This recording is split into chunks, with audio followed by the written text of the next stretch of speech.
But for those of you on the live stream, we can't get the Teams audio to output to the live stream. So what we'll do is we'll edit those together at a later date. So my advice is if you're on the live stream watching Healthy Western, I would suggest you jump off and wait till we edit them together so you can hear it fully.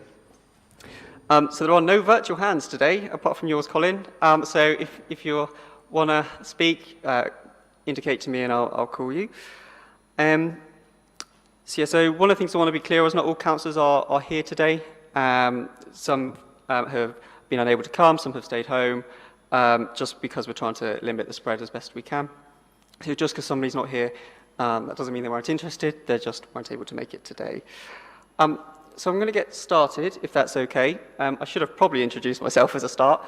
So I'm Councillor Kieran Connolly, I'm the chairman of the committee, and what I might do is I might ask people to introduce themselves if they can, because it's been a fair while, I think, since we've all seen each other, and this is what I look like in 3D.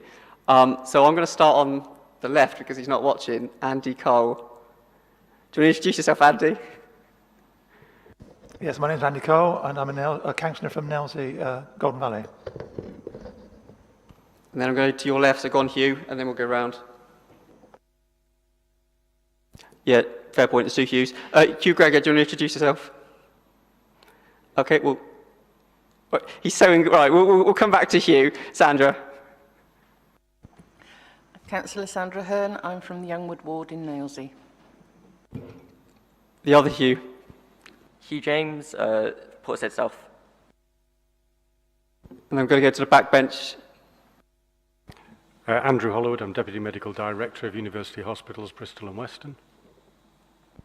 Hello, I'm Peter Brindle. I'm Medical Director. Cool. Yeah, your microphone just occasionally drops itself off, so just be mindful of that one. Hi, Claire Mackey, Head of Locality for Western Welland Villages for BNSSG CCG. Colin, we're going to attempt to do yours. Yes, good morning everyone. Thank you very much for accommodating me. Colin Bradbury, Area Director for North Somerset Clinic. Perfect, and we heard that really well as well. Hugh Gregor, do you want to introduce yourself? So that's Councillor Hugh Gregor. So we'll carry on. Right, so the first item on the agenda is election of the Vice Chairman. So I know we did this last time, but because of the new year, we need to do that again. So I know Councillor Cherry would still like to be Vice Chair. So if there's anybody else around here who would like to be Vice Chair, now is your moment before I put it to a vote. Nope. Tumbleweed. So could I ask for somebody to propose, so Councillor Hugh James? I'll propose. And someone to second, Sandra Hearn. So all in favour? Cool, so that's covered. So Councillor Cherry is elected to Vice Chair. I'll let her know via text in a moment. Excellent, so public discussion. So we don't have anybody coming in to speak, so there's no one to cover that. Apologies for absence and notifications of substitutions. So I can run through these if you want. So we've got apologies from Councillor Ruth Jacobs, Councillor Ian Parker, Councillor Ros Willis, Georgie Bigg, Councillor Karen Havison, and Councillor Timothy Snaden, and Councillor Mike Bell isn't able to make it as well. Similar reasons, everyone's trying to reduce the spread. Any other apologies that I've missed? Nope. So, with that then, we move on to item 4, which is declaration of disclosable pecuniary interest. Anybody got anything to say? Nope, we'll take that silence that there are no interests. So item 5 then is minutes. So these are the minutes from the meeting on the 18th of March. Any inaccuracies or things that need to be corrected in there that anybody's noticed? Nope. So could I have a proposer for those minutes then and a seconder? All in favour? Cool. If we go through it at this speed, we'll be done by 10:30. Excellent, right. So matters referred by council. So there are none, but you'll remember there was a mental health champion that was proposed at council, and I'm touching on that at the work plan. So just to say that's covered elsewhere on the agenda. So item 7 is a Healthy Western review, but what I'm going to do is, just because I know a couple of colleagues have got to go, I'm going to bring forward the Central Western Primary Care Estate forward, just one item, just to allow that person to go before they need to. If that's okay with everybody, I know I've spoken to you privately, but publicly, if that's not keen, then let me know. So let me just move to my notes on this one, if that's okay. So you might remember this came about kind of at the last HOSP in March, where we were asked, so we set up a working group to kind of look at the accessibility concerns and things that were raised by the public. So we've done that. There's a report that's attached to the papers, which I'm not really going to run through, but part of the working group was myself, Councillor Willis, Councillor Jacobs and Councillor Hearn. So if I was to give you a summary, I suppose, of what's in the report, firstly, I want to thank the officers for supporting with this, and I mean those from the Council and the CCG. You've been exceptionally supportive of this, and I know you've done a lot of work to answer our questions, so thank you for that, and I've got complete faith that you've kind of understood the challenges and they're proactively being addressed. An important thing to note, really, about accessibility in the health centre is that it's part of the wider development of Sunnyside Road, which the health centre is part of. So I just want to be clear so the context doesn't get lost, that it's not the CCG who's developing the land, it's Studio Hive. And the reason I raise that is sometimes I think publicly we think it's just entirely for the CCG to solve the accessibility issues, when actually it's a group of council, developers and the CCG. So I just wanted to be clear on that. And it's also important to note we're not at the stage where there's a planning application being submitted either. So this is really much about, we're at the early stages here, not the end of that. So the summary of what we found is it's entirely fair to say, as things stand, there are some accessibility issues on the site, particularly with serving it with public transport. And that's around the roads being too narrow and buses struggling to navigate the layout. So we looked at some mitigations, and we don't have all of those answers because we didn't get all of the responses from people we wrote to. But in general, we did identify that it is entirely feasible to serve the site with public transport, but that does require kind of everyone to work in partnerships to get that kind of revised and reconfigured, really. So we met the CCG last Friday, so that's the bit of the report that's missing. And they've been speaking with the developers and indeed the council, and it appears, and I'm happy to be corrected, that the developers have understood entirely the issue. But because we're at this early stage, we don't have anything concrete to say kind of what the solution will be. So what we're saying at the moment is, as things stand, if nothing changes, that access to public transport and access to public transport isn't incorporated into the site, we wouldn't be comfortable with supporting that. However, there is that caveat that I mentioned, that they are all speaking to each other. So if a proposal comes forward that kind of satisfies us that it solves, some of those concerns we have, then my suggestion would be we reconsider what I've just said there. And when I do the proposal later on, I'll add a little amendment to what I've written to say if something does change, that you guys can come back to the chairman, we'll reconvene that working group and we'll look at it again. But where things stand, if nothing changes, I think we would be really uncomfortable with supporting it. So that's kind of, I would say, the summary of that. And then before I go to councillors, I'm going to go to the CCG, if that's okay, for you to cover off your bit. Go on, Claire. Yeah, thanks very much, Chair. So, yes, just to note that we have indeed been working very closely with the developers to find a solution to accessibility to the site. However, obviously, noting your point around sort of the accessibility and the wider point around the regeneration of the Station Gateway site, this will be something which we would look to have support from the partnership, from a partnership aspect on. Obviously, as part of the planning permission process, a transport feasibility study will have to be undertaken and submitted as part of that process. Studio Hive, the developer, have employed a transport consultant to do this feasibility element, and there are a number of options around the use of Sunnyside Road, adaptation to the site itself to enable a turning loop, and other options which are being considered at the moment, which will go into the planning application, which is due at the end of August. So they are at the moment waiting for a pre-application response, which will provide them with some feedback from the planning officers around their initial proposal. And then that will go into, obviously, the feedback to contribute towards their substantive response, which will go into the planning application. So I think to add to this, there are obviously some other options which have been looked into in terms of community voluntary transport, and further conversations are being had with Western Voluntary Transport Organisation to develop that further.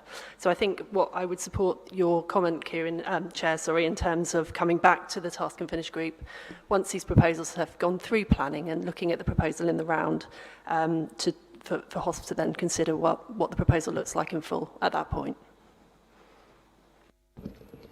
Thank you, Claire. So I'm going to go to councillors. One of the things I should have said at the start of my introduction is, because I know some councillors couldn't make it, I told them if they've got questions, email them to me and I'll read them out, or if they've got a viewpoint. So I've got one of those, but I'll wait to see if anyone in the chamber's got any questions. Councillor Hugh James. Just to check, since this report was written, have you had a response from First Group or ITU speaking for the Integrated Transport Unit speaking for First Group? So I've had nothing back from First Bus, nothing in my pigeonhole. So the answer is it's no different from what I've written.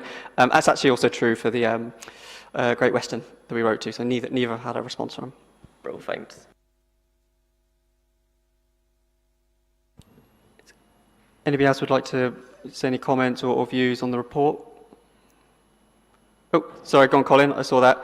So just for people at home, you won't be able to hear Colin, but as I said earlier, we'll edit Colin in. Go, Colin.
Thank you.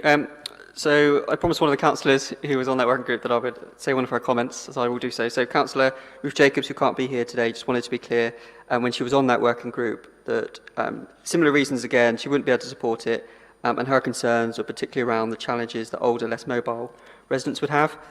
Also, interestingly, she was down there for 30 minutes watching the people cross the road, so she's done her hard graft on that one. So what I'm going to suggest then, unless there's anybody else in the chamber, nothing in my recommendations has changes, aside from the fact that I'm going to propose a slight amendment to my own wording on bullet point 4, which says upon reconfiguration of the plans for the site, delete the rest of that sentence, and then just simply replace with the chairman will reconvene the working group to reconsider our position if there's new information. So that's the only change I was going to do. I'm imagining I'm going to need a proposer and a seconder for that. So Sandra, that's a proposal. Does anyone Andy seconding that? That's great. Apologies, Councillor Cole. Yeah. I need to get into the habit of calling people's surnames rather than first names. So that will amend that proposal then. So the proposals are as in the report, with addition to that amendment. Have I got a proposer and a seconder for that? Cool. So Councillor Sandra Hearn and Councillor Cole seconding. So thank you. So that one's passed. Excellent. So what we're going to do now, we'll move on to, back to where we were on the agenda, which is the Healthy Western Review. So this is going to be led by the area director. I think you're going to share your screen, is my assumption. But But reminders to public, you won't be able to hear the CCG, but we'll edit them together. So if you want to hear it, I suggest you jump off the live stream and come back at another time. Thank you.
Yeah, thank you.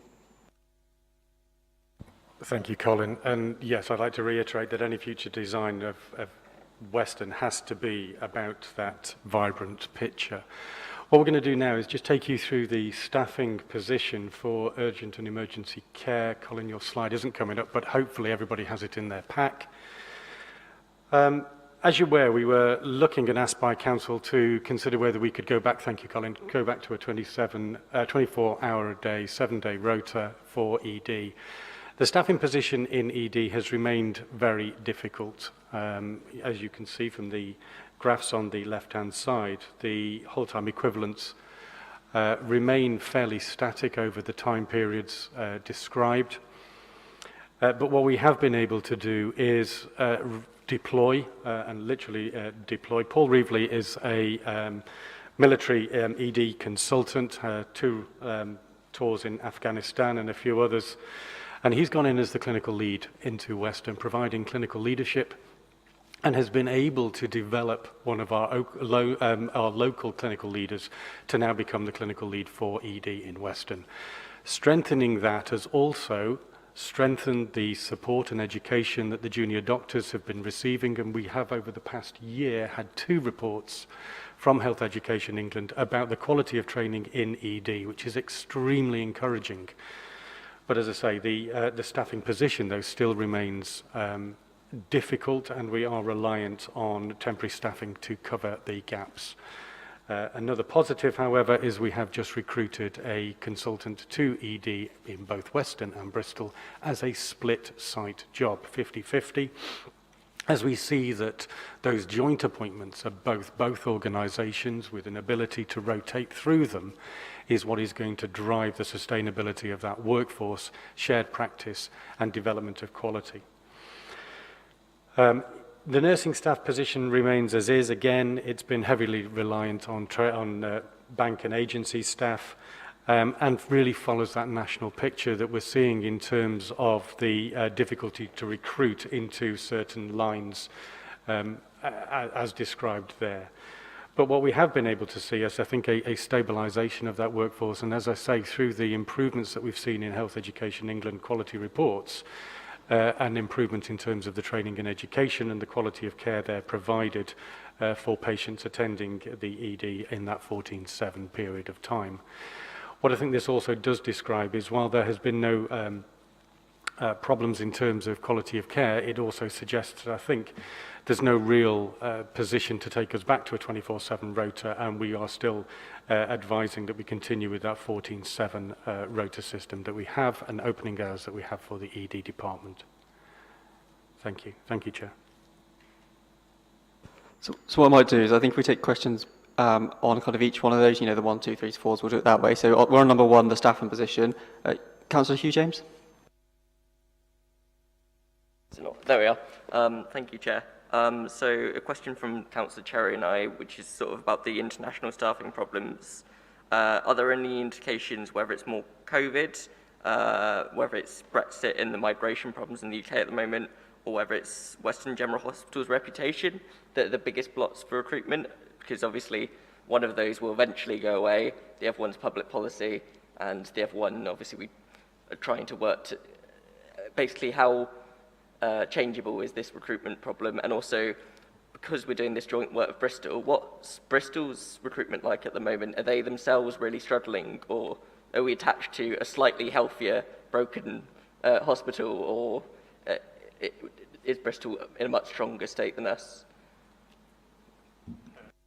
Thank you. It would be difficult to unpick each of those 3 in the answer. We are across the country in a difficult position with regards to recruitment in all of those areas, and there are certain areas far more challenged than others. Respiratory physicians, for example, care of the elderly is another area. ED to a point as well, yes. We are following recruitment, both international, local. We're targeting individuals to bring them down. We're creating a far more vibrant environment to try and attract people, but we are still having difficulty, and that difficulty is across Bristol and Western as well. but we are in a better position now that we're able to offer these joint appointments. And I think once we find that people will start to come and work across the two, we'll find more people coming along with that. I can't actually unpick your answer completely, but we can find out a little bit more if you wanted. No worries, thank you. That's really helpful. Councillor Cole. Yeah, are paying conditions an issue? I'm not sure I can answer that. Paying conditions are fixed, clearly. We offer various incentives for areas that are difficult to recruit to. We offer opportunities to work across both sites, and in certain circumstances, there are appointments that are made where individuals have set times to do either research, education, quality improvements, managerial posts as well.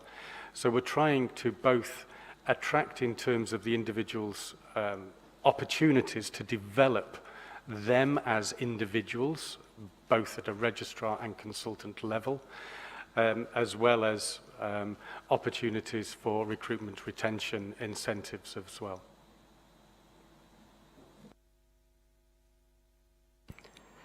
Any other questions before I ask some of my ones?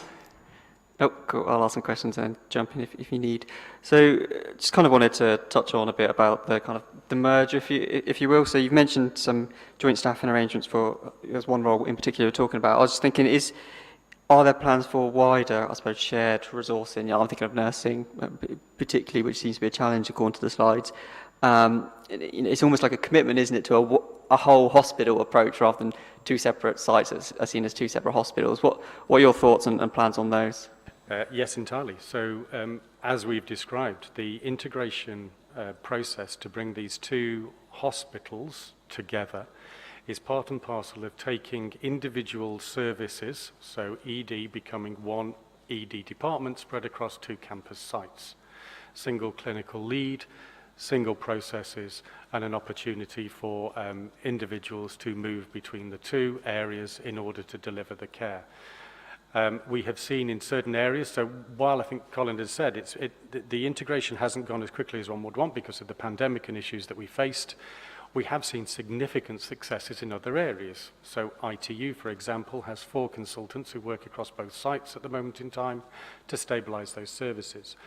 We've seen pharmacy, sexual health, I'm just trying to think of the others, obs and gynae, the gynae services have come together over that period of time and are starting to drive that quality agenda. And so yes, that is part and parcel of what we're doing along with the joint appointments to bring together a sustainable service for Weston. Thank you. We'll touch on later on because there's a proposal later on to work together to look at integration plans.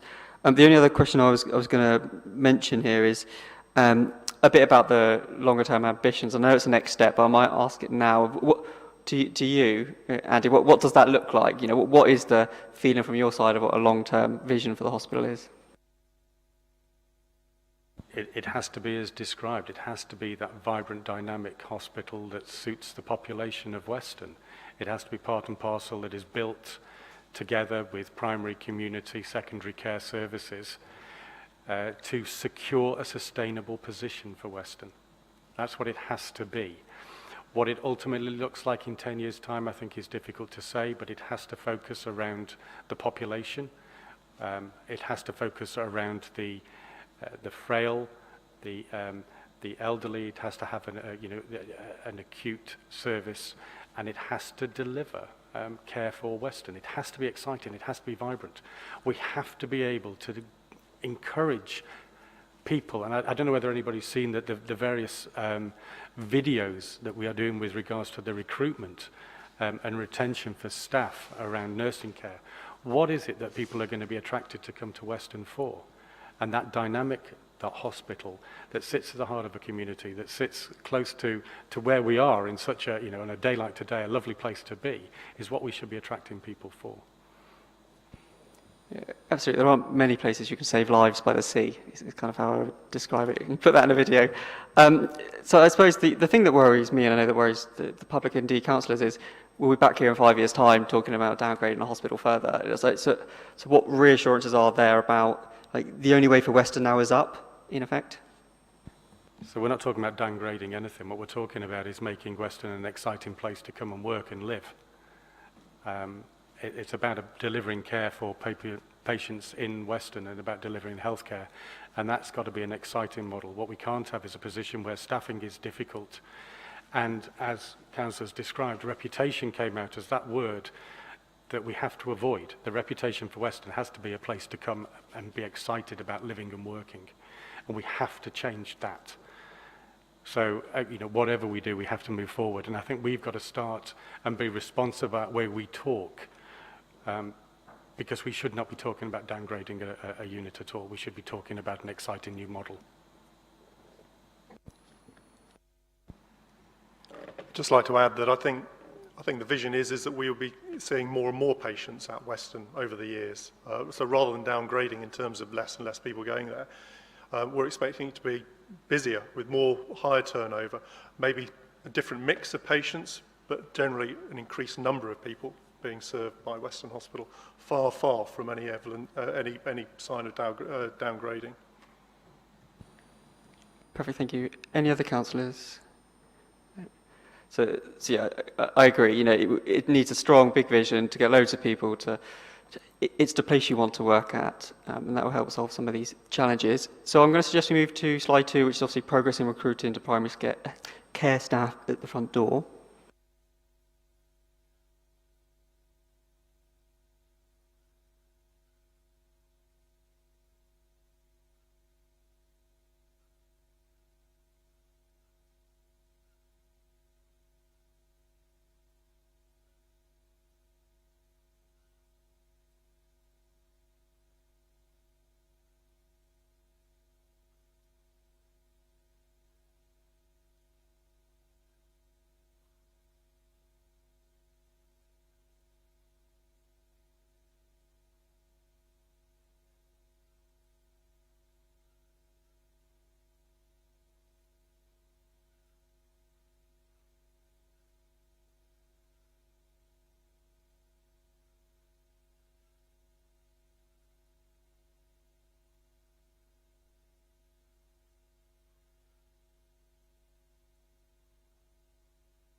There's silence in the room from your colleagues, Colin, so I think we'll move to questions from councillors.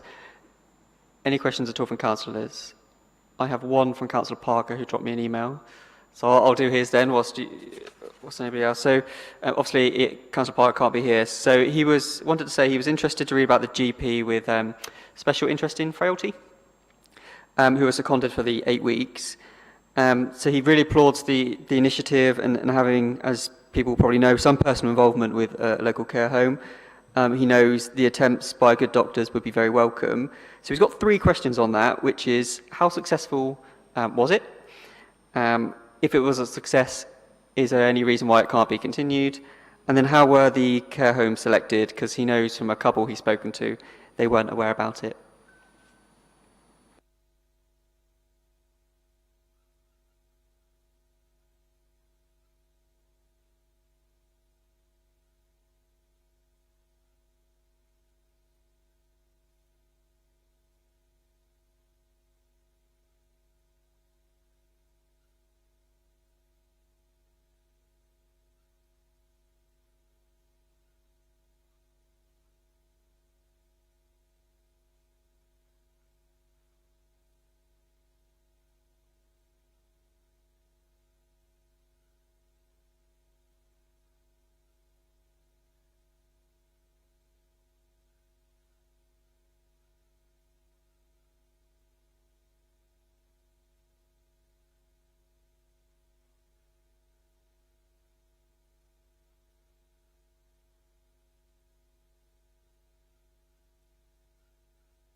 I think we'll take you up on that offer, if that's okay, at a future date.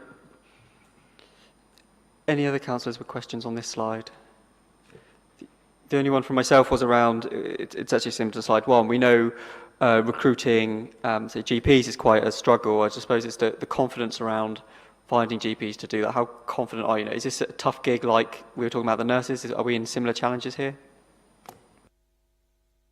You want me to take that, Colin? I think it is. I think what this offers, though, is something slightly different in the ability to offer an appointment that works both in terms of A&E as well as only general practice. It gives you, it pulls from a bigger pool of people, so we can get people who are attracted to doing some hospital medicine while at the same time managing GP work, and that will attract more people to that area. That's what the hope is, and that's what should happen with these appointments.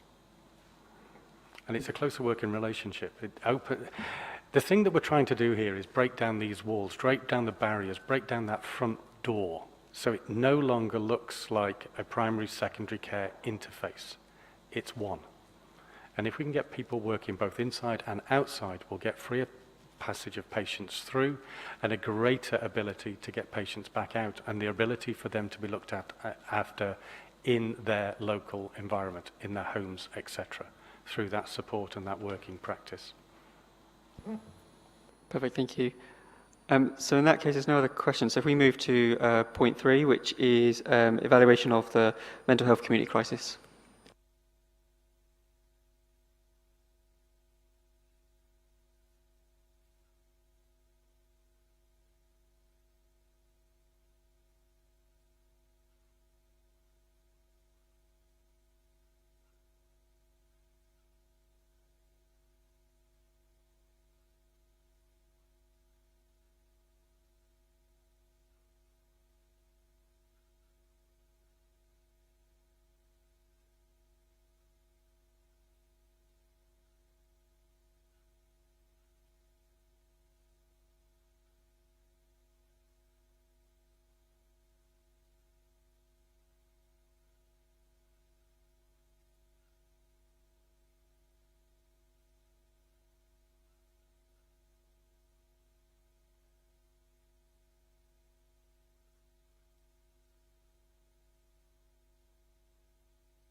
So some head shaking here, so we'll go to questions from councillors. Councillor Cole.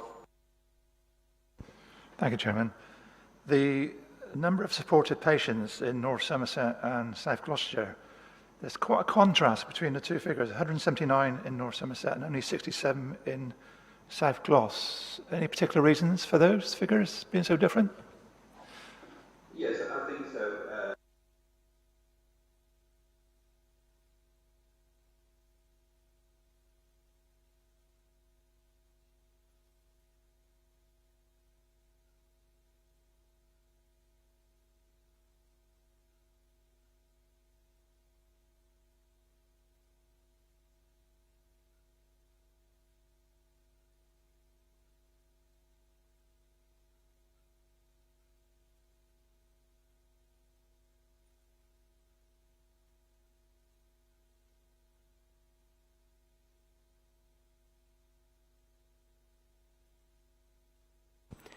Councillor Hugh James.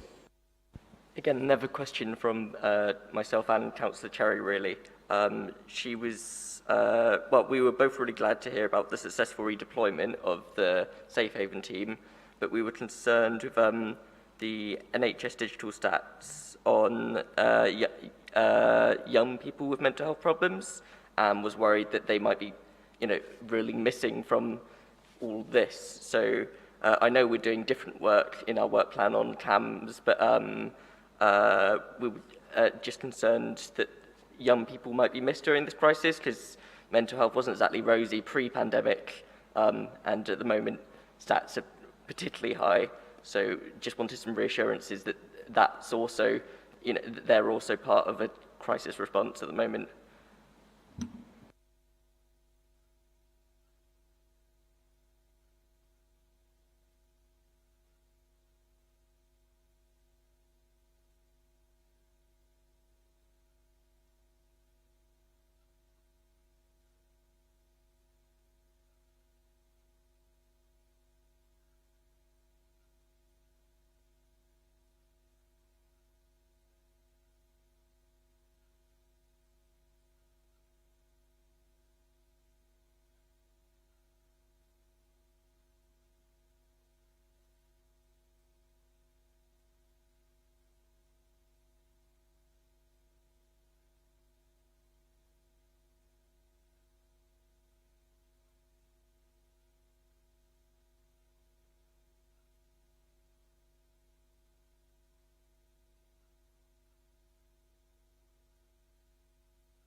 Brilliant, thank you very much.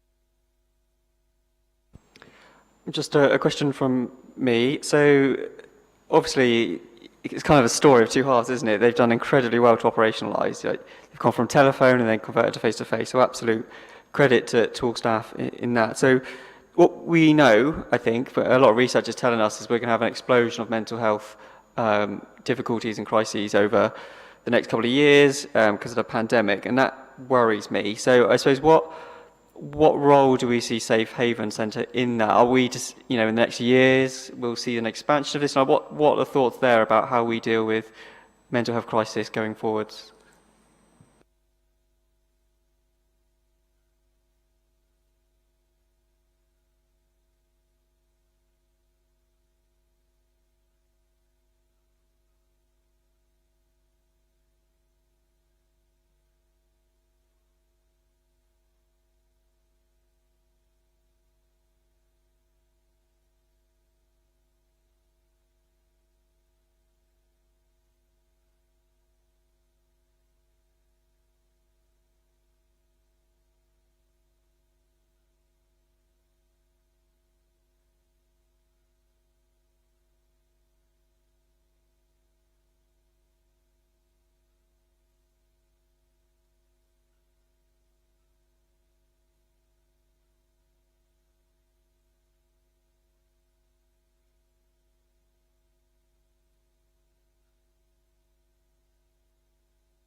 Yep, Compere.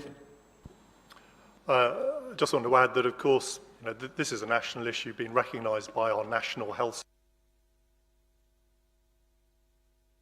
Come on, yeah, sorry, there you go, target. There we go. There we go. Got me now. So this is a national issue. It's been clearly picked up by our National Health Service in terms of investment in considerable increased investment in resources to pick this up. From a safe haven perspective, what we need to do and what we are going to be doing is being extremely responsive to any changes in demand as they appear. So we'll be clearly monitoring what's happening, and if there is the expected increase in demand, then we can bring that back and use some of the additional resources potentially that are available from national sources to boost that. But the key thing is loads of extra resources is being put in nationally for mental health in general, and from a safe haven point of view, we'll be monitoring it carefully and responding to the increased need when it appears. Thank you. That's really reassuring to hear, because you hear all these stories about explosion of mental health. So as long as we're resourcing those appropriately, that's good. So I can see no other councillors. So in that case, we're going to move to point 4, which is around transferring to care elsewhere. Thank you, Chair. Concerns initially when we proposed 14.7 ED were that patients would be transferring unnecessarily to Bristol and to surrounding hospitals. And one of the requests of Council was to assure ourselves of the number of patients transferring. These next 2 slides demonstrate the change over the past few years in terms of A&E attendances by the top right-hand slide, from people in Western postcode areas, and while you can see a slight increase in the numbers per month in 2019, 2021 has returned back to the 2017 levels. We've also seen, and one of the concerns clearly was, that closure would mean that far more conveyances of ambulances to Bristol overnight, and that hasn't changed. We've not seen really an increase at all in the number of conveyances. And in fact, what we have seen are patients taking the opportunities to seek alternative healthcare provision in terms of 111 or talking to the GP or attending through daytime hours. We have been able to increase the number of patients admitted out of hours to Western General Hospital, which has offset this somewhat. And clearly this has to be taken into context with the reduction in ED admissions overall during pandemic, but is assuring in the sense that we are not overburdening the ambulance service overnight, nor are we unnecessarily transferring patients to Bristol overnight that should not be leaving our clearly Western catchment area. On slide 5, on the next slide, so this is looking at children. We're looking to increase the opening hours for the paediatric service into the early hours, because most of the time when children present, they present in the arms of their parents, and that often therefore means out of hours, working hours. They come in the evening, and so we're looking to extend those working hours for paediatric admissions. And overall, we have seen a reduction in the number of children attending ED in Bristol from Western. Although again, let's not herald this as the effect of this necessarily, but may well be an effect of the reduced number of admissions. But we are seeing it, and we haven't seen necessarily an increasing number of children having to move to Bristol either. We've been able to secure further paediatric nursing team in ED to support those children, and with the development of the consultants' increased hours as well, we'd hope to accelerate that further, so that, as I say, patients aren't having to be transferred to Bristol to be seen. If we move on to the next, this looks at patient safety concerns. Clearly, we need to be moving patients to the appropriate place for the delivery of care. That means some patients will always have to be transferred to an alternative area, an alternative hospital, because of the type of care that they require. We have a heart hospital, clearly. We have services where the patients need to be going in terms of acute stroke. One of this is looking at the friends and family patient safety incidents, and there's been no serious incidents noted during the closure of the ED. One of the issues that was borne out was that we were looking to transfer services, emergency theatre services, overnight. And that started around the January time as a preemptive way of looking and re-looking at every case that was transferred from Western to Bristol overnight. We looked at serious harm, we looked at the transfer, we looked at all of that pathways, we looked at the number of minutes it took in order to get ED transfer and whether that actually contributed to the care of the patient. And I can assure you that there's been no change in the patient's care and no issues relating to quality or safety relating to those cases. And that is continually monitored, both in terms of the numbers and any concern or harm raised. The reason for doing that was, as we've previously described, in a year, there's generally only about 12 to 13 major laparotomy cases that occur in Western overnight. So that's major abdominal surgery, compared to a significantly more number occurring in Bristol. With the number of patients that require transfer and the level of support that can be provided in terms of the overall care to a patient, it was felt it was more appropriate to transfer those patients overnight. And as of that date of February, when this slide was then looked at a month or two ago, there'd only been 5 patients in that total time, none of which have come to harm, all of which have actually had good quality care. And so again, I think that supports the decision that we had taken. Thank you. I'll stop there, Chair. Thank you very much. Any questions from councillors? Nope. Just one more question from me. It was on point 4, which is to transfer to care elsewhere. Obviously, you can see from the slides it goes up in 2019. It's about 7-ish% compared to 2018. So my question is, do we know what drove that? You know, was it the closure of Western and people just dropping into Bristol? You know, was there a reason for that increase? I would have to come back to you on that and look into that further. I wouldn't be surprised if it was that sudden closure that therefore people then reacclimatise to what they're required to do, and there's that need to transfer to, but I wouldn't. I'd be making assumptions there, and I would have to check for you, sir.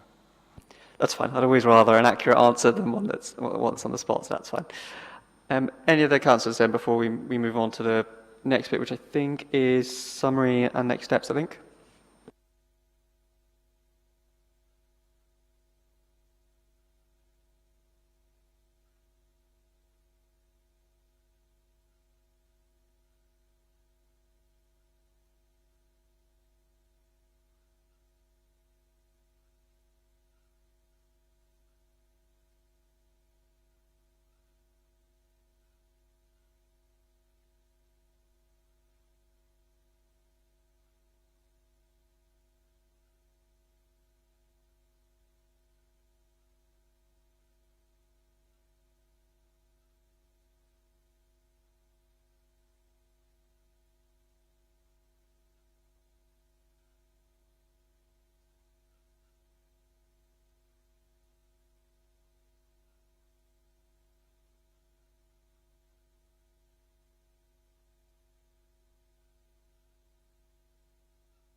Go on, Peter.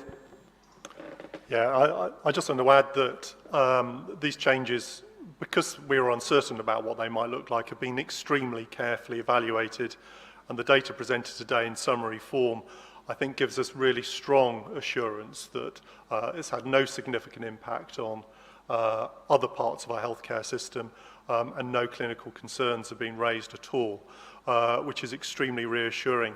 And I think now all efforts, all eyes are on the future to ensure that Weston has got a strong and stable future that serves not only the population of Weston extremely well, but is a vital part of our wider healthcare system across Bristol and South Gloucestershire too. Thank you. Any councillors wish to add anything before I use my chair's privilege to do so? So just I suppose the first point, and I think I'm speaking on behalf of the rest of HOSP here, that definitely getting involved in long-term proposals I think is really important for us. We need a hospital, as you say, that's vibrant, that's exciting, that has the staff that it needs and serves the population it needs. So we're up for that. Engage with us on that. Just on phase 2 of Healthy Weston, you're going to need to remind me, is that still got to be subject to public consultation? What's the situation there of phase 2 of Healthy Weston?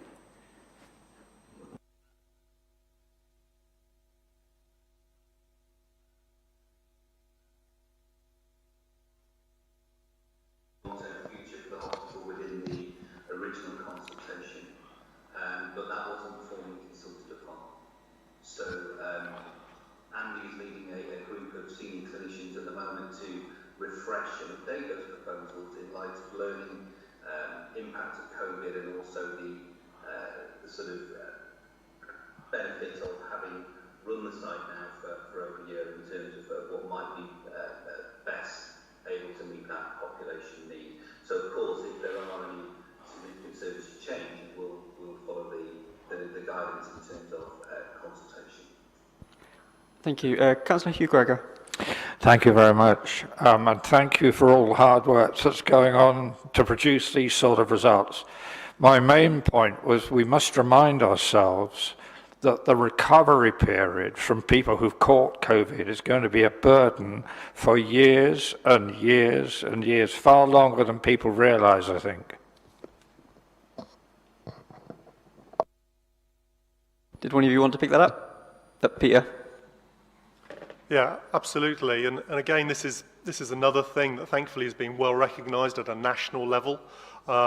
Very considerable additional resources are being put into specifically designing and running long COVID services. So we recognise that this will be a problem. The scale of it does remain a little uncertain, to be honest, but we know that it's going to be there to some degree. And within our region, we have, in common with everywhere actually in the country, we have set up well-resourced and growing services to meet those needs, being referred directly in by general practitioners into that service. Perfect, thank you. So I can see no other questions, so I'm just going to close this item on the agenda by... so clearly a lot of work is being done, and a lot of work still needs to be done, and a lot of it was derailed by COVID. I think that's a pretty fair summary. One of the things that we've discussed is the integration aspects of the merger, and that perhaps not being where it could be because, you know, COVID and all that. So for me, that's a critical part of some of this. So I'm going to propose, and the hospital are already aware of this, that we're going to set up a working group of councillors, and indeed if the CCG want to come in on that, you're more than welcome, to look at the integration plan and monitor that, because that really feels a key thing we need to get right. So I'm going to propose that, and we would appoint the councillors after this meeting. I'm not going to worry about that today, and the frequency we'll work out with the hospital. But I just want to check with councillors if they're content with that, because I'll need a proposer and a seconder for a working group to be set up to look at the integration plan of the hospitals, I should say. So I can see Hugh James as a proposal and seconder Sandra Hearn. Is there anything you want to add on to that, Andy? No, thank you very much, Chair. No, we welcome that. I think it's a great opportunity to discuss and describe that ability to manage the organisation as one, and helps describe Weston as we have. Thank you. Excellent. So on that then, that's that agenda item done and closed. I'm mindful our Public Health Director has only just come in, so I might give you a few moments by moving forward the work plan, if that's okay. So the item next on the agenda is the work plan. So I think I can summarise that by saying I've kept you all busy since I've been here in January. So we've touched on some of the projects we've got already. So the Central Western Primary Estate we touched on earlier. We're also doing a joint group with the Children's and Young Persons Scrutiny Panel around kind of children's mental health. So that work's still ongoing. We're currently at the stage of looking at gaps around funding, and we've had a deluge of quality accounts come in that we've been responding to. So we've done UHBW, Sirona, and AWP. On the work plan, you'll see there's some future projects we've noted, so around the ICS and around COVID recovery and dealing with backlogs, so picking up your point earlier, Councillor Gregor. But we will also be adding to that list eating disorders and accessing dentists at some point.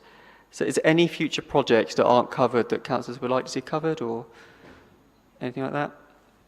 Go on, Councillor Hugh James. Just that a very long time ago, I think 2 chairs ago, we said that we might try and cover trans health inequalities. We weren't able to do that. By we, I mean I didn't have enough time, but I still just wanted to say I still want to try and focus on that sometime before the next 2 years are over, just because it is obviously still a huge inequality locally. Yeah, I've actually thought about this one. I haven't chatted to you about it, but what we were thinking of is there aren't very many services in the Southwest. I think that's true. So we're thinking of if there's something we could do and then bring other councils in with us to do like a briefing or something together rather than to keep it to North Somerset. Because that sounds very sensible. Yeah, that seems like a good thing to do, a joint hosp. Yeah, so we'll pick that up. I was going to chat with you through that. But yeah, that's not on the plan, but it's in my head.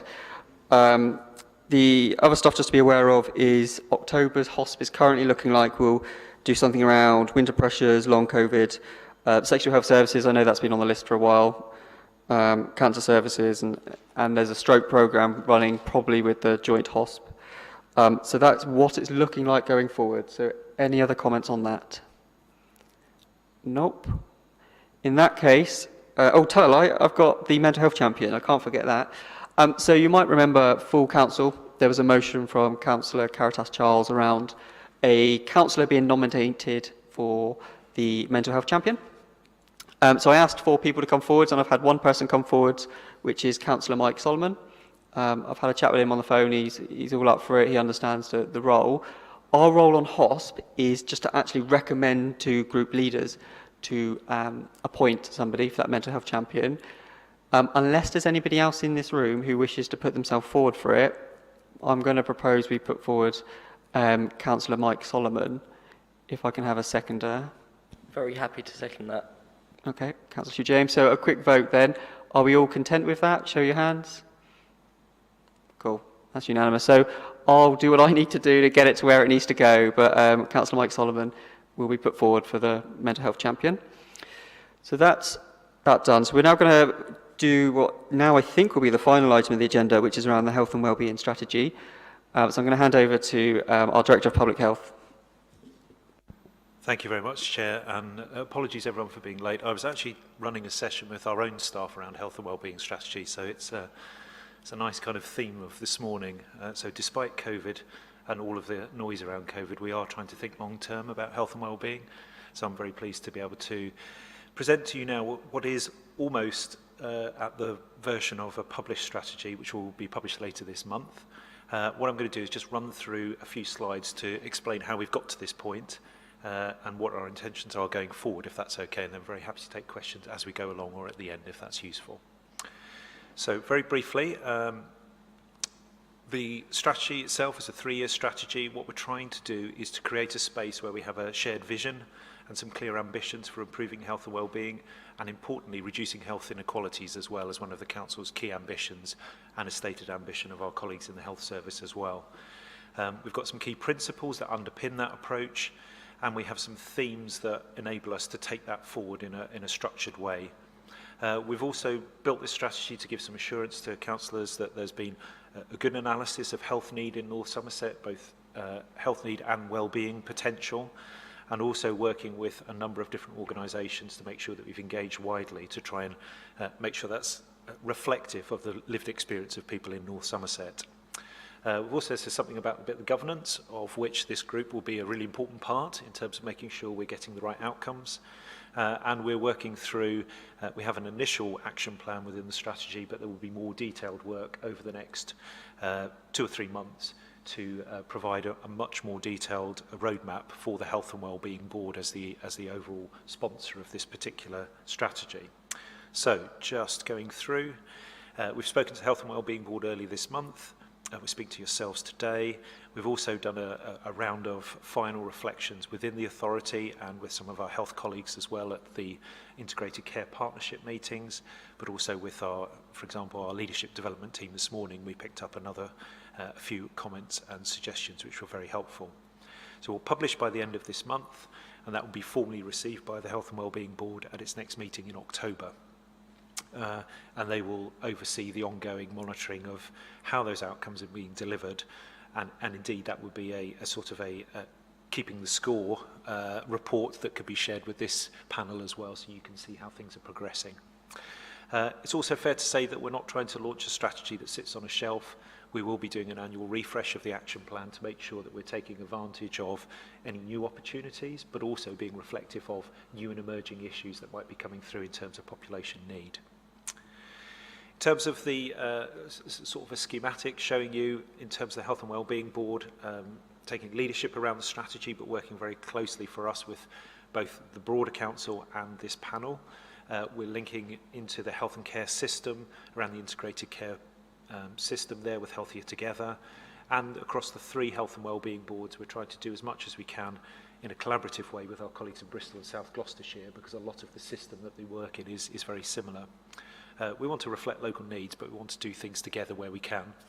And then coming down from the North Somerset level, at the local level, we've already started work to integrate the action plan for the health and wellbeing strategy with the work programmes in the Integrated Care Partnership. So that sort of delivery mechanism where we've got lots of different providers working together. We've got voluntary community sector organisations in those Integrated Care Partnerships. We've a lot of good collaboration.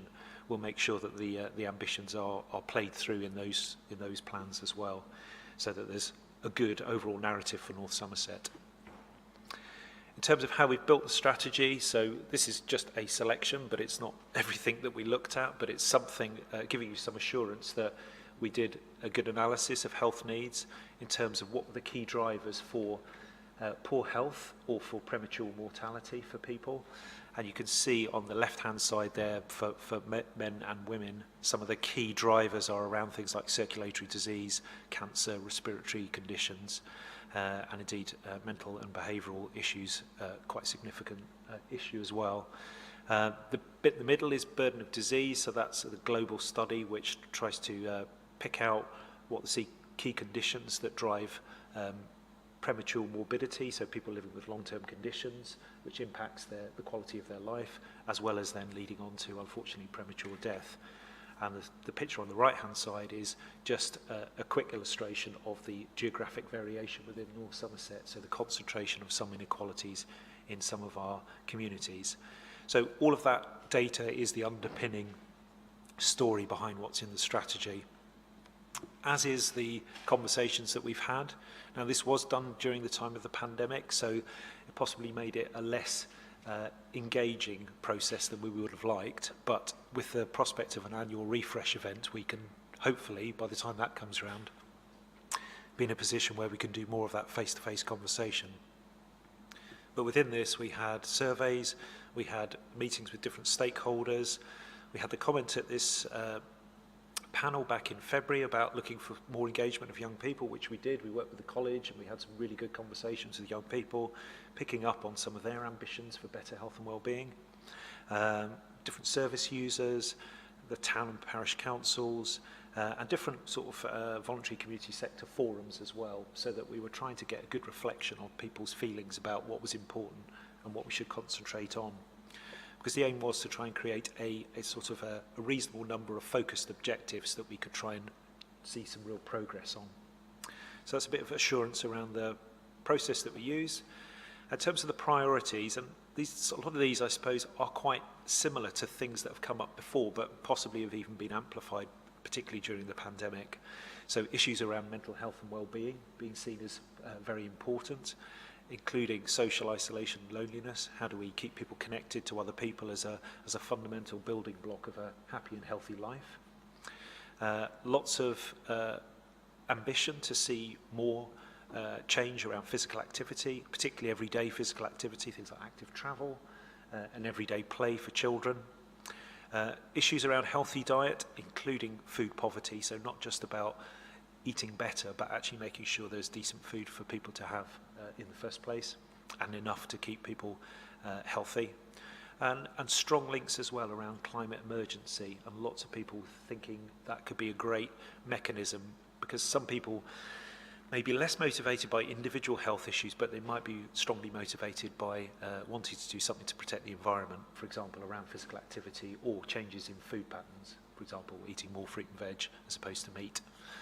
So, and alongside that, in terms of the setting for all of the potential to improve outcomes in those areas around transport, housing, and the key issues around financial stability and employment. So, what is the foundation on which people might have a reasonable chance of improving their health and well-being and maintaining good patterns throughout life?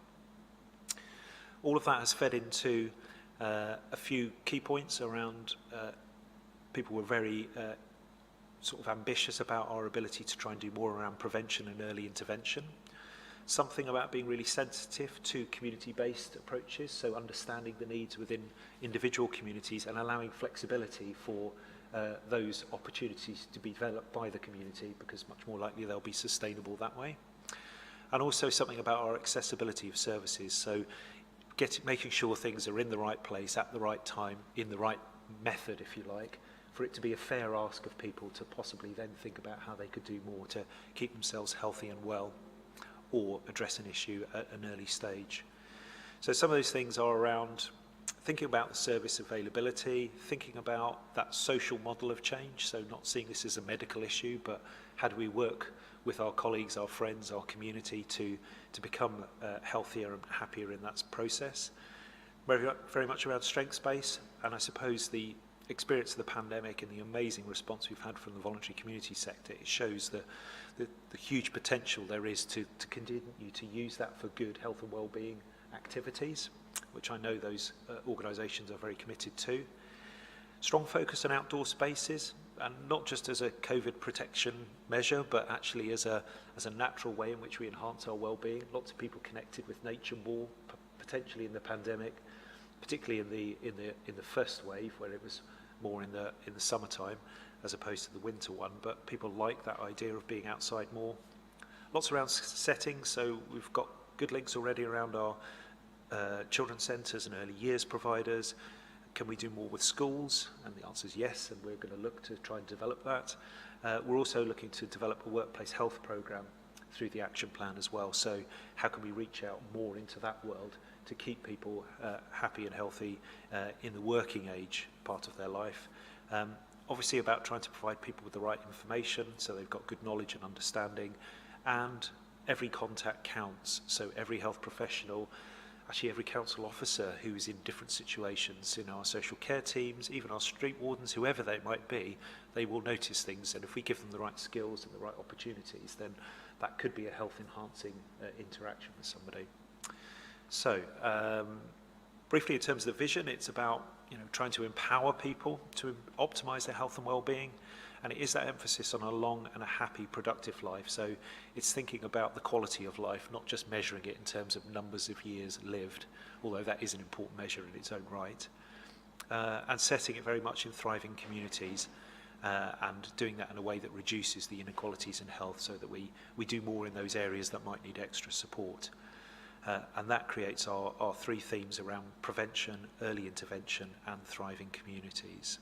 In terms of seeing that in one place, this might work for you, it might not, but it's kind of showing that we've got the three themes down the side there of prevention, early intervention, and thriving communities.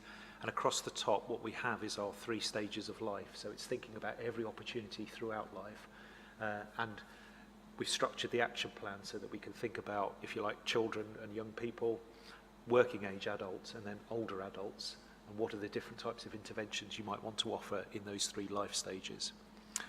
Underneath that, these are the priority areas that came through in terms of the mental health, physical activity, food. There's something about, I suppose, harmful substances in terms of tobacco, alcohol and substance misuse as a particular risk to health, which came through quite strongly as well. And then working, and this is where the local authority particularly has a huge range of influence around employment skills, housing, transport, green infrastructure. So how do we create the right environment for people to feel like they can engage with some of these opportunities? In terms of some principles there, so they kind of what I've spoken about already, but we want to work in partnership with others. This is about an open opportunity for people to come into rather than seeing it as a closed shop. It's about the focus on tackling inequalities. It's also about this place-based approach, so back to that being sensitive to each community and where the opportunities are to make a difference. Is it right if I just challenge, sorry, do you just explain what the partnership acronyms are? Oh yes, sorry, we've gone into tech speak there, I do apologise. So the Integrated Care System is the ICS, the Integrated Care Partnerships are the ICPs, Voluntary Community, hang on, let me get this right, I'm tripping over that one, Voluntary Community, Social, Faith, and I can't remember what the E stands for. Have you got it?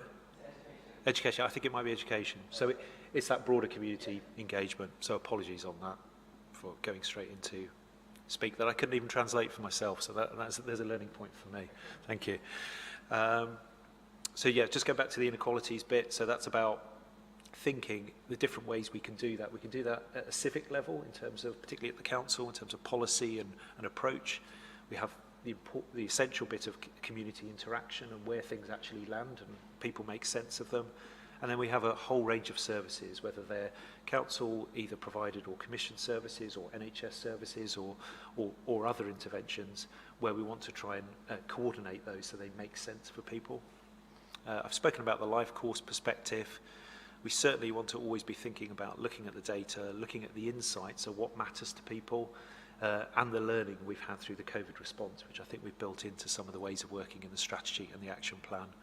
And then very importantly, the council has an empowering community strategy. We want to work in that spirit of working with communities and building on the excellent work that's been done in the hugely challenging time that has been the pandemic.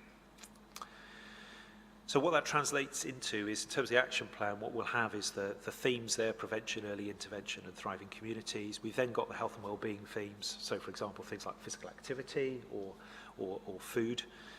We'll then have a focus on what stage in the life course we're looking at, and then we'll break that down into the individual objectives of the actions and the resources we're going to put behind it. So we are investing new money from the public health budget to try and push forward on the action plan.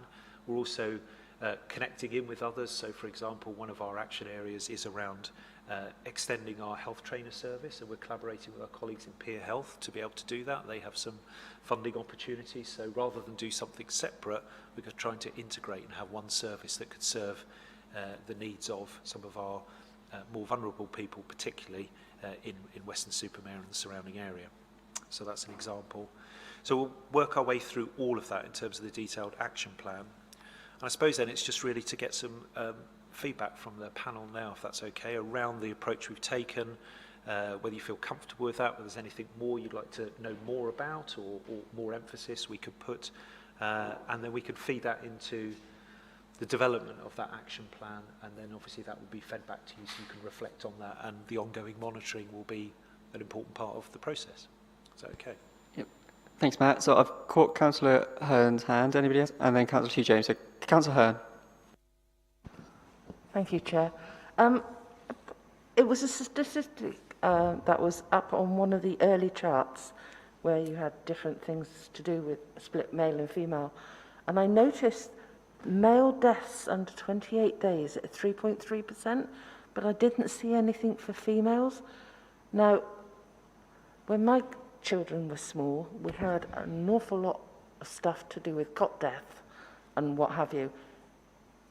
I'm the only female in this room, and there's an awful lot of males, so I'm just wondering sort of what the disparity is and what's the cause. Is that helpful? So, sorry, I can't even see with the glasses. Yeah, so in terms of infant mortality, it is quite low anyway. There will be a range of factors in there, and it gets just above the line, so the female will be in there as well. But I'll have to take that away and get the more detailed analysis for you, and I can send it through to you. But I suppose in terms of the context of this strategy, it's probably a bit of a distractor because it's a very specific kind of medical issue if it's at such a young age. But it's just because it's reached a certain threshold in terms of the percentage that it's featured on the chart there. But I'll need to look at the background data. But if I send you an update on that, would that be okay? Or I can send it around to the whole panel if that's useful. People are interested in that data. Yeah, if you send it to me, I'll circulate that around. Thank you. Thank you. Councillor Hugh James. Yeah, so a couple of questions, if that's all right. It was useful going through this and refreshing myself with the public health indicators of the area, because obviously that's what this is all about, trying to make the most meaningful impact. I noticed when doing that between 2010 and 2015, for the lowest, the most deprived areas, health has really shot up in that time, and since 2015 and 2019, it's sort of stagnated or even decreased. Is there a difference in the approach in the area, or do you know the most significant thing that sort of stopped that improvement in health locally? And, is it to do with the way that services have been done, or is it more to do with the lives of people? Is it, a people problem, or is it us, how we've been doing our services problem? And, yeah, just for you, what's going to be different about this strategy from how we're doing things? You've really explained it, which is more community-based, more holistic, more partnerships, more money. But is there, I suppose that's it, but is there anything significantly different in the way that's going to change things, do you think? I think that's okay for one question to start off with. Fine. So in terms of the fall in the indicators or the stagnation, that's actually a national issue as well. So I guess that would point towards probably more impacts of potentially some of the austerity budget cuts and the cumulative impact in that in terms of a slowing of the improvement. So the life expectancy tipping just over the edge now. So instead of that continual increase and healthy life expectancy, you're seeing that across the country, that it's either stagnated or started to tip down. So I suspect it's very hard to put that down to one individual factor, but I think that's a very strong common issue across the country. And we would expect to see a disproportionate impact probably on some of those. So if you start in a more vulnerable position and you have that additional impact on you, then it's more likely that you'll struggle even more, I suppose. You get the compounding effect of already being in a difficult place. And then if you have less access to support and advice, then that can have a larger impact on you as opposed to a community which has more natural resources, whether that's people with more money naturally because they've got higher paid work, or a school that's better performing, or all of those sorts of things. So I suppose in this strategy what we're trying to do is to say we want to have an impact across the whole of North Somerset, but we are going to target additional support in those areas which have probably suffered most in terms of negative impacts over the last few years, in terms of life expectancy, healthy life expectancy, and just prospects for children and young people coming through, people getting good employment, all of those factors that then drive that cycle. Unfortunately, it's really quite hard to get out of sometimes. Thank you, that's really helpful. The other thing, working with place-based groups like, I know, anchor organisations like, obviously I work strongly with Alliance, really good, I'm really glad you're doing that. Something to do with what Sandra said actually, I understand why it's not here because it's not a priority for people, and it doesn't lead to deaths other than, as Sandra's pointed out, stillborn deaths. But sexual health, I thought I'd just give that mention because testing levels are really low for the region here in North Somerset. Actual levels aren't that low, like chlamydia levels are now much lower here than they used to be, but testing levels are still pretty appalling around here. So is that going to be part of this plan, or is it just that appears on a different sort of strategy to this? Because there's no mention of that within the strategy, or was that just because there's only so many words on a piece of paper? So in terms of sexual health, probably won't be delivered so much through this strategy, but is another area on our radar in terms of things that need to be looked at.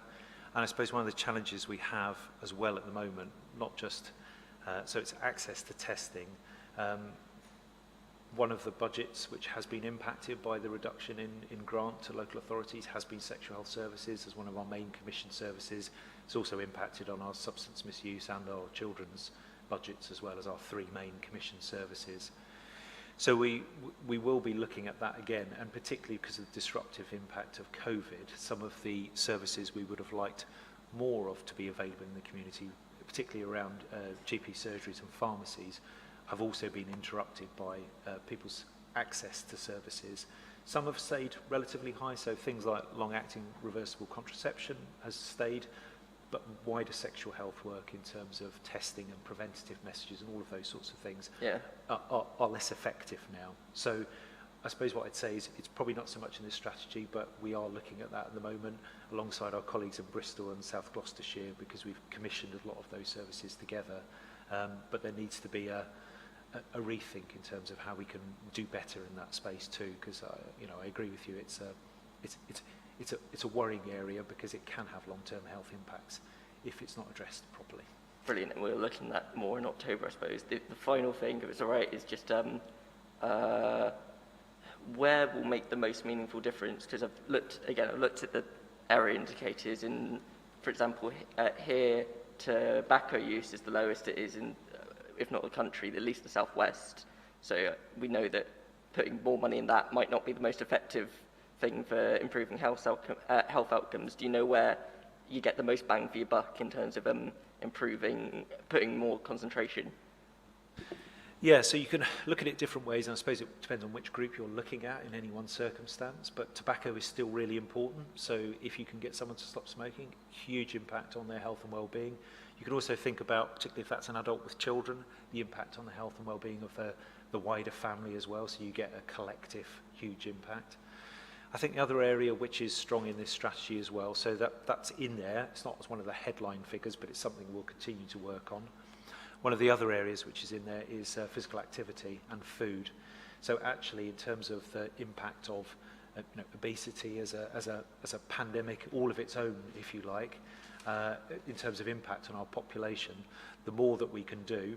We have had some additional grant this year from central government around weight management work, but I think what we're trying to do through this strategy is much more in the prevention, early intervention space. So, for example, children in school, if we can get them moving regularly at school, and schools are very committed to this, but if there's more that we can do, both getting them to and from school in an active way, more around that, and you normalise physical activity as part of everyday life, like, for example, I don't know, if you go to Holland, the amount of bicycle usage, but of course they have an excellent infrastructure there which enables that, and culturally then it takes hold a bit more. So there are some things that are long term where you try and build a culture of doing things, but there are short-term things as well if you can just get people out more. And I think over the pandemic, the amount of people who've connected with nature more is, if we can use that as a dynamic to build on and get more people physically active, because it is such a huge impact in terms of reducing your risk of cardiovascular disease, cancer, stroke. All of these things are often related to sedentary lifestyles and unhealthy diets. Plus with tobacco and alcohol as additional risk factors. And of course, we also then invest in people's mental health, which is a fundamental building block for anyone being able to embrace a healthier and sustain a healthier lifestyle. And hopefully if we go through the community angles, we'll have more realistic ways which we're understanding people's needs and what works for them. So one person's bike ride will be another person's trip to the allotment, or walk in the park with a friend, and it's having that sensitivity to be able to adapt your approach, but get people moving more and reducing their risk significantly and improving their mental well-being as well. Brilliant, thank you very much. I've recently taken up jogging and unfortunately found out that it does improve my mental health, so now I need to continue. Terrible. So Councillor Hugh Gregor, and then it was Councillor Andy Cole after. Oops. Thank you very much. You had a diagram earlier on, and right at the bottom of the screen, you showed how you divided up North Somerset into 3 areas, the north, the west, the south, and I wondered what had happened to the east. Okay, I'm just going to have a look and see if I can find that. I think I got that right. So I'm not aware of a particular division. So was it the map? No, not that. Not that one. Was it? I think so. Do you want me to go back? Maybe it was that. Much nearer the beginning. No. It was a... Oh, unless it was. So we started there. I'll just quickly run through them. It was only on the screen for 2 seconds. Okay. Just having a look to see if I can find it. So I think the only visual, we had that one there. But certainly in terms of dividing North Somerset up, most of what I've talked about is on the basis of North Somerset. Well, it's just that it would be seemingly fairer if there was an area designated east in your thoughts. That's 6 village communities, and if you're not careful, they get swept under the carpet and forgotten about. No, really important, and I think that's where, within the strategy, working with the Empowering Communities strategy, which is North Somerset wide, so that is going down to the individual kind of town and parish council level, of how we work with those infrastructures to be able to pick out those opportunities to deliver on some of the aspects of this plan. So, yeah, just to assure you, it very much is part of the plan to make sure that every bit of North Somerset has a There's another slight problem too, is the main surgery isn't even in North Somerset. We're so far to the east. Yes, and I recognise that. A lot of these interventions will not be GP based, so most of the services that are commissioned through GPs is at a slightly different level in terms of higher up the level of individual needs. So most of these will be community based, so therefore hopefully that will I'll look forward to all your work. serve your constituents well. I couldn't actually find the slide, apologies to you, that you were referring to. Councillor Andy Cole. Thank you. You mentioned several times the importance of early intervention regarding young people and children. Does that include regular engagement with primary schools? Yes, it does. So it will be through the Healthy Schools programme, which we have already, but we're looking to try and extend that. So that's working both within the public health team, but with colleagues in the children's directorate here, and also our school nursing service. So we're looking at how we can build up more activity through primary schools and secondary schools to maximise the opportunity for those teachers and those communities to be able to use the resources that we're going to be developing as part of the strategy. So yeah, very much with primary, and indeed preschool as well. There's quite a lot of work in the early years sector as well, both through children's centres and providers. So do you contact all the schools on an even basis? Yes, yeah, so the Healthy Schools programme is offered to all primary schools in North Somerset and all secondaries as well. And some will already be doing certain things, which, you know, absolutely fine. They work in certain ways, and particularly across the academies, they might have certain ways of working between the different schools. But we certainly get alongside them and try and make sure they've got all the right resources and opportunities to take part. Thank you. Thanks. Any other questions or comments from councillors? I'll just finish by saying I suppose when I was reading through this, one of the stark stats that came out to me as to why this is so important was the one about life expectancy. So if you're male, you will die 10 years earlier in the most deprived area, you will in the least. And that shows the real importance of this. And I think my personal view is you've got the priorities right. I think my only question is this, as you say, involves everybody. Particularly other organisations. So how confident are we that other organisations will put their resources to it and their commitments? Yeah, so I suppose one of our key relationships will be with colleagues in the health sector. And so, in fact, I've got a meeting later today talking through with the integrated care partnerships about how we align resources. And there will be, hopefully, some more opportunities to bring new resources in. So we're committing budget from the public health team. And as new NHS money comes through, particularly there's a greater emphasis on inequalities now. So there may be opportunities to say, well, this is the plan for North Somerset. As new opportunities come up, we'd like you to come alongside us and help us either deliver new things or deliver the programme at greater scale so we can reach more people. And that's the type of conversation we've had within those areas, and people are keen to work in that way so that there's not confusion. There's one kind of story and emphasis on what we need to do to try and improve life expectancy, and indeed healthy life expectancy, because it's not just dying 10 years younger, it could be 16 or 17 years earlier that you go into poor health. So that's a huge impact on people's lives.